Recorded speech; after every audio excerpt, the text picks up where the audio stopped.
Hello and welcome to FanCookingTastic. Today we're getting our thrill on Blueberry Hill and seeing what we have in terms of pie.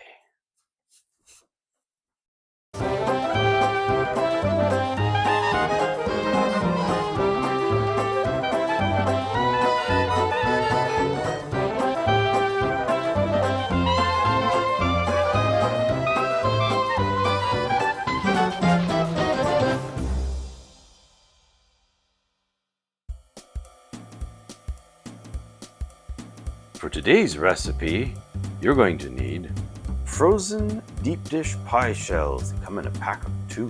1 bag of frozen blueberries. 1/3 of a cup of all-purpose white flour. 2/3 of a cup of white sugar. And 1 large egg beaten.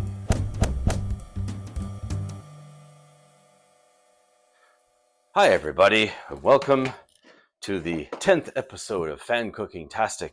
We've cooked a lot of fantastic food throughout the series, and we thought today it's time to make some dessert. We're going to make one of the easiest pies to make, a blueberry pie, using frozen blueberries, frozen pine shells already made. We're not going to go through the labor of making our own pastry. But before we do, let's talk a little bit about the blueberry pie. It's a staple in North America, right up there next to apple pie. 2 top favorite pies in all of North America. But where did it really come from? Is it just a North American pie? Actually, no. It has its roots in Northern Europe and Scandinavia, where fruit pies were brought over by settlers into North America. But before that, as early as the 1500s, is when fruit pies started to become popular and being made. Up until then, it was all pies with meat. All kinds of meats. We made such a pie earlier in this series.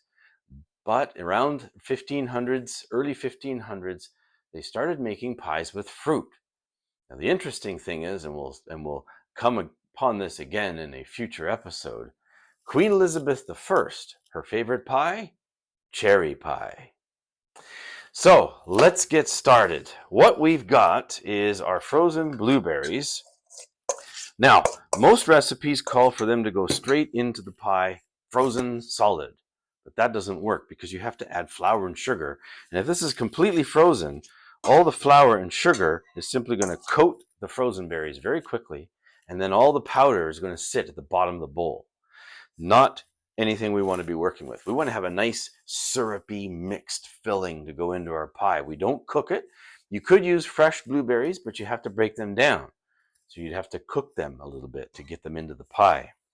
So the first thing first is we have our 1/3 cup of all-purpose flour. Put that into our bowl. And our 2/3 cup of sugar. And put that into the bowl. While you're getting all of this ready, another little tip. Take your pie shells out of the freezer so that you can let them defrost a bit. They work. They're easier to work with after they defrost. You don't want to use them when they're frozen. They'll crack and break. They get a bit malleable when they defrost. About 15 minutes is all you need. So while you're getting everything else ready, take your berries out, a few hours before and just let them sort of melt. See here, we got some nice juice in there. That's the juice we want for our flour and sugar mixture. So you mix the flour and sugar in a bowl first. Mix it all together. Our favorite whisk. We've used this little whisk like all the time. This is something you really want to have in your kitchen. So much so that I think I've worn it out because it comes apart so easily now. But it's still good. So I got to hold on to it, make sure it's not going to fall apart. Mix your flour and sugar together really, really well. And then dump it in. Move the pie shell away. Dump it into your berries. And then gently stir that all around. And that's then going to coat the berries, but also soak up a lot of the moisture that's come out of the berries while they melted. You want to make a pie. This is a blueberry pie that's still going to actually have blueberries in it. The texture of real blueberries with also the syrupy that you can get in a lot of the other pies that are otherwise a gelatin-based pie. See how thick that's become. That's gross. Anyway, we just stir this around, make a nice pie filling. And you let that sit a bit because that sugar and flour, they have to absorb. And in the meantime, we used it when we made the beef steak pie. We used an egg to help join the pie pieces together. So we're going to take an egg, nice simple egg from the farm, and we're going to crack it and put it in our little dish. You know where the eggshell goes. Ah, there you go. The handy dandy green bin. Okay. Use still our whisk and beat that egg around. Speaking of Queen Elizabeth and her cherry pie, making a cherry pie is a very, very similar recipe. You'd buy the frozen cherries, put them in the bowl, let them defrost, add your sugar and flour or cornstarch if you didn't want to have flour, or maybe you're on a gluten-free diet, use cornstarch. Works the same way, gives the same effect inside the pie. There's a few other ingredients that go into the cherry pie, but the fundamentals are the same. So we keep stirring this. It's become quite a thick filling now. This is really nice. This is what you want for your pie. While you're waiting a little bit longer, get your oven up to 425. So to get ready to assemble this pie, use our standard cookie sheet. But my tip is get some foil on the bottom of it, just in case the pie decides that it wants to explode or ooze and bleed out all of the blueberries. It's a little easier to clean foil than it is to clean the cookie sheet and try and scrape all the burnt fruit off. There's always been a mystery with deep dish pie shells frozen, and I don't know if the overhead cam can tell the difference. The two pie shell halves, the two shells are not the same. They're not identical, probably because they're fitting one in the other when they process it and put it in the box. One's slightly more defined and the other one's a little more rounded. Whichever you use for your bottom and your top of your pie, it doesn't matter. But you're going to keep one in the pie shell, the metal casing, and put that right on our pie sheet. We're going to keep the other one. That's going to be the top. So that oven is preheating, and we've got our egg ready. It's a pretty simple recipe. All you need is your pie shells, the flour, the sugar, the fruit filling, a little bit of egg to seal it together, and some baking time. The other key that we're going to say is about this pie is don't cook it and then serve it right away. It's going to ooze out all over the place. So we're doing this earlier now because later today I'll be cooking a roasted chicken dinner for Sunday. And I thought pie would be nice to have afterwards. So cook it first, get the oven nice and hot, bake the pie, and then cook the dinner afterwards in the oven that's already hot. The pie then gets to cool while we wait. So that's coming up. It's been need a few more minutes on the pie shell. You gotta see there, that came off pretty easily, but it's still kind of rigid. So we just want that to sit in there just a little bit longer. Oh, and there's another little fun fact about blueberry pies. Did you know that April 28th is National Blueberry Pie Day? And in the US, it is the national pie of the state of Maine. That's pretty much where it became popular once it hit North America, was Maine first, up in the northern US. And that's where blueberries, both bush kind, there's two kinds, I forget the names of them. One grows really low to the ground, one grows very high up from the ground, but both of those are native to North America. Who knew? And so they made pies up in the north.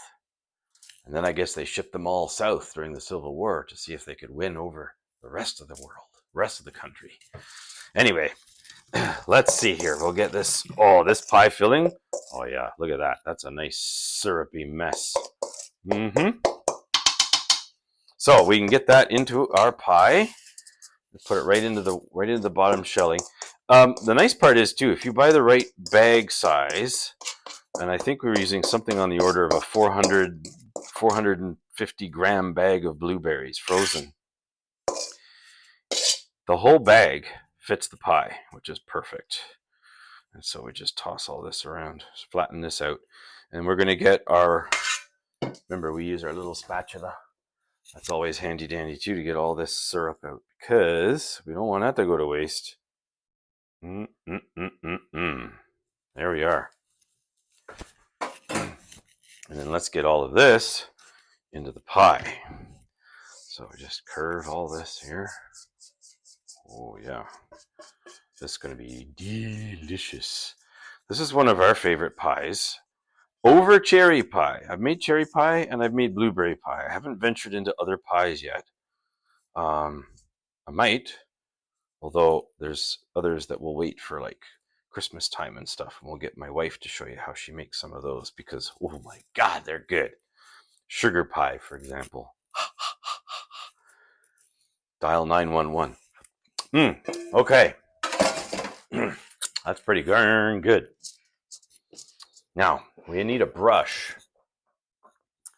Not a paintbrush, just a regular sauce brush. This is a, what is this stuff? Like a rubber paintbrush thingy for food. So, it's kind of a waste because we're not using all this egg, but we're using it to put around the edges to seal it up. I found this to be the best way to seal the two pie halves together, the pie shells, together, because otherwise stuff can just squish out. So this sort of acts like a little bit of a glue. We grab our top pie shell and we just lay it over top. Some recipes ask you to flatten the thing out, but we're just going to lay it over top because this will collapse afterwards. It's sort of collapsing under the pressure of me putting it together. And anyhow, but very carefully, just make sure you squish all the crust together. That way you won't have it oozing out. You minimize the chances of that thing oozing out, bleeding out like an old soldier. You gotta have a place for the steam to escape. But before you do that, so that this doesn't just dry out, this pie shell, there's a lot of air in there, we're gonna coat the top with the egg. And that's why you cook it at the 425, because it's going to cook the egg and make a nice glaze on the top. Then you back the heat down and let the rest of the pie cook. So we're just going to use most of this egg and we're going to coat the whole pie. What do you do with this extra egg? Well, since it doesn't really touch anything else, I suppose you could make a miniature omelet while you were waiting for the pie. There's an idea. There, nice little glaze. And we made a proper mess. No pie cooking is complete without a little bit of mess here on the edge.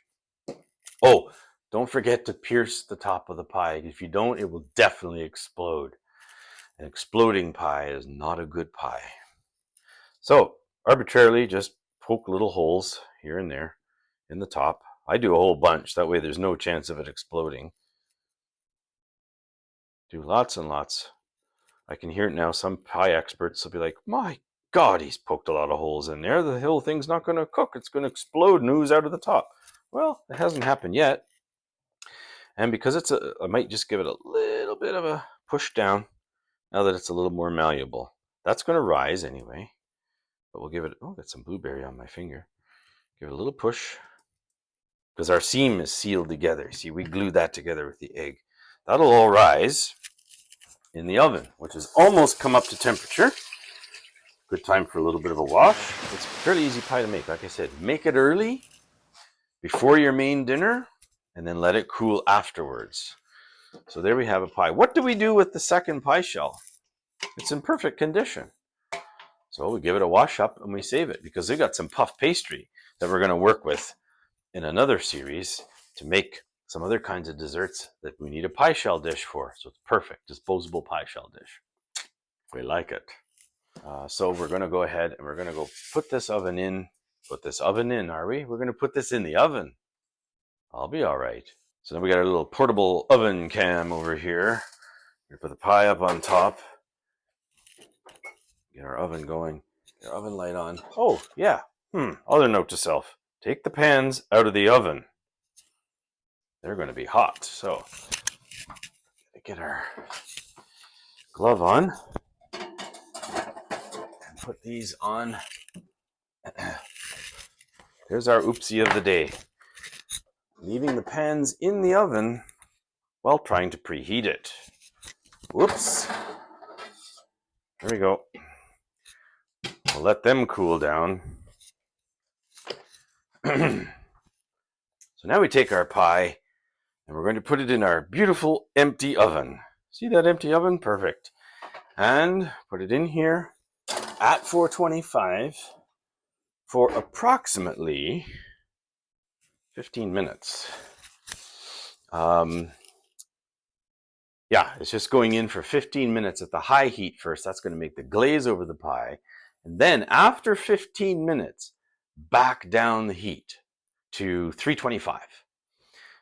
325, 350, depends on the oven. We're using a gas oven. We're good at 350. Some other ovens might be hotter. Know your oven well. But the whole point is get the glaze happening and then back the heat down. So the pie is going to cook really quick on the outside. Turn the heat down, and it's going to cook nice and slow on the inside. And you do that for about 35 to 40 minutes. So we'll check back in about 15 minutes and check the pie before we back the heat down.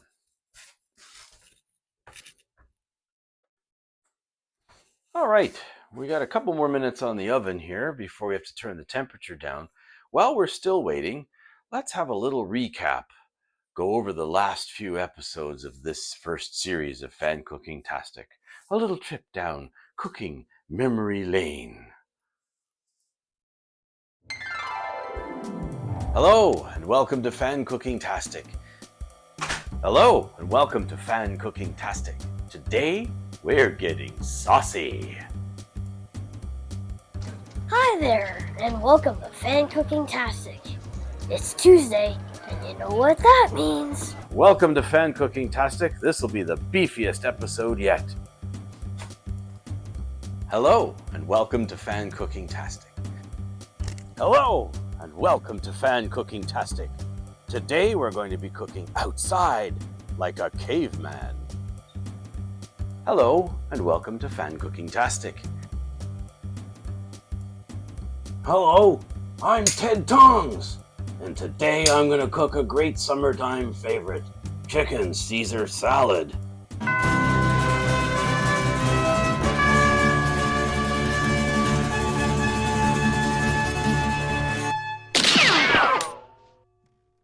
Hey, wait, Crazy Chef Senior seems to have forgotten something. We better go let him know.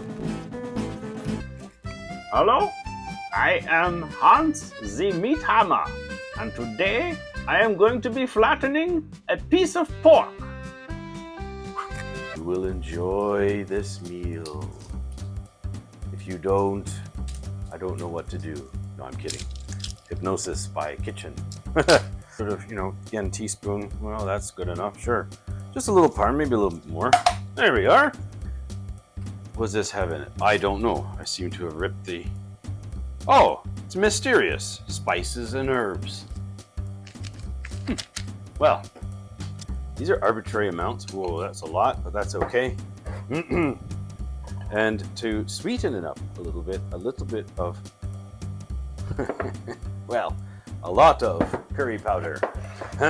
It has things like, let's see, a mild, creamy tomato and butter curry sauce. Fair enough.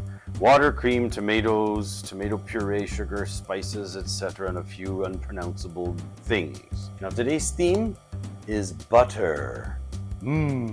Butter. We're going to use butter for our dish. Today's theme is butter. Did I say that already? I did. We're going to go over here with the butter and toss it into our pan. Should be enough butter. We're just going to toss it around when these things are ready. Oh, butter for corn. Corn and butter. They go hand in hand, don't they? Corn on the cob. See here? Oh no, a good third. Yeah, almost about a half a cup of butter. It's a lot of butter. But it's good butter. Mushrooms. Boy, a lot of crazy stuff went on in this kitchen. Oh, there's the oven. Time to raise the temperature, burn the crap out of the pie. No, lower the temperature before the pie burns. So let's have a quick look at it. First, we're going to get our camera going here. Then we're going to turn the timer off so it stops screaming at us. We're going to reduce the temperature no matter how the pie looks.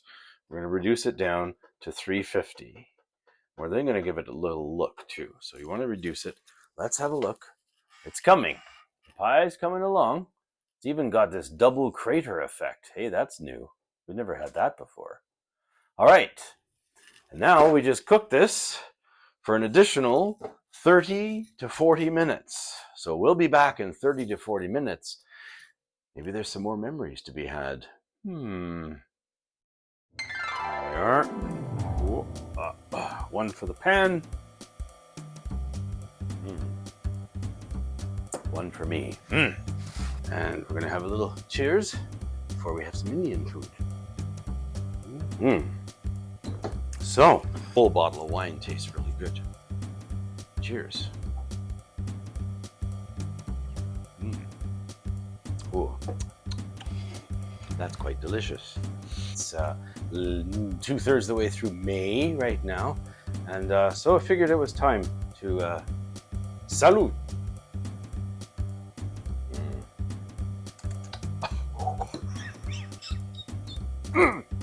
That's good. Some of these, that's pretty good. That would have been a little bit hard in the pie. I had to eat it. I have to be careful that I don't eat all this now.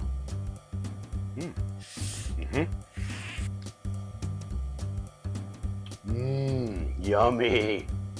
I could eat that as a dessert. Instead of crying like a baby, we're going to try out a new gadget.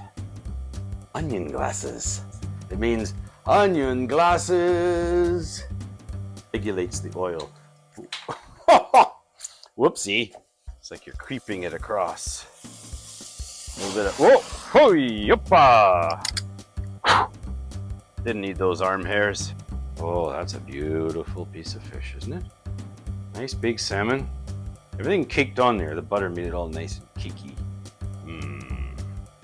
We cooked a little extra chicken than was needed, but that's quite all right. With a little bit of that magical salsa. There you have a beautiful taco pie, ready for the family to devour before your very eyes. There we have it. Wow, it's pretty good looking. I hope it tastes as good as it looks. There you have yourself a magnificent Indian dish. 2-timing chicken Indian curry. Naughty chicken.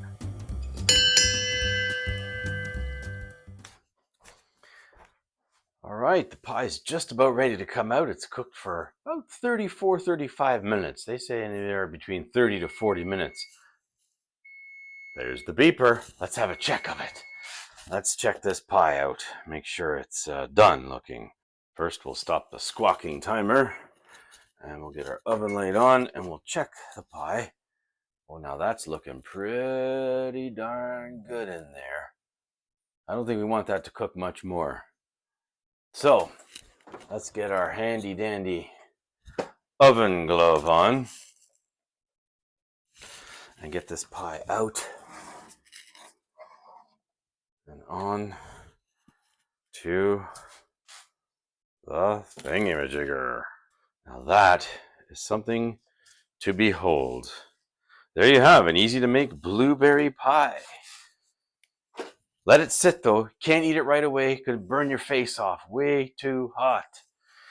So it's going to cook. Now's the time where we would go ahead and make the main meal. This is okay to eat later. It's going to cool down, still be pretty warm in the middle, even by after dinner time. So it's still going to be perfect to eat. And in fact, what happens is all of that blueberry sauce inside, right now, it's molten lava. You just run all over the plate. As it cools, it thickens. And that's what you want. You want a blueberry pie that's somewhat going to stay intact, although it's okay to have it kind of messy. I mean, after all, that's what happens inside your stomach. So in closing, that wraps up this first series of FanCookingTastic, and I hope you have had as much fun as I have cooking in the kitchen. We have learned a few things. We have had some fun, and we've been a little bit silly along the way. But most of all, we've cooked some delicious food, and I'd love to hear all about how it worked out for you. So send me messages, drop me a line, send me a note, send me your recipes, send me ideas for the next series. There will be more Fan Cooking Tastic. Like, subscribe, all those wonderful things, but most of all, keep Fan Cooking Tastic. Thanks everyone, and we'll see you in the next series. For more Fan Cooking Tastic episodes, click these links that seem to be filling up my kitchen. And please like, comment, and subscribe.